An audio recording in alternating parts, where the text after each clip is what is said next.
when you go back to the All Ireland final, you watch it, watch it maybe 8 times now, and every time You have? maybe 8 times, like Tell the truth. maybe 18 times. It's a fun Christmas day in our Keane household. And every time you watch it, you think like the first 15 minutes went horrendously wrong. The first 15 minutes was an annihilation in the middle of the field. As much like so, Donegal had no possession. If you give Kerry the ball, they're going to hammer you. They're going to hurt you.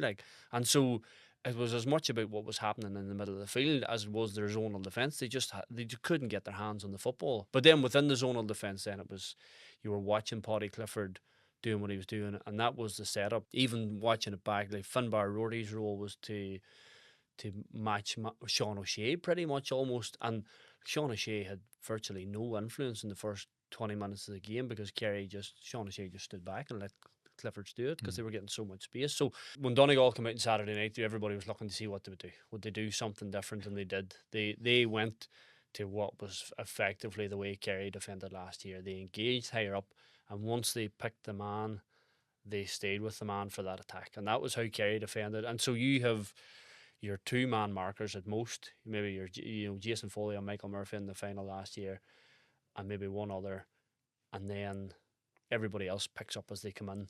And once you pick somebody up, that's you go with him, whereas Donegal were passing men on, and Kerry were able to manipulate them passing them on and how deep they picked them up. So will they change? I think they will change to a certain extent.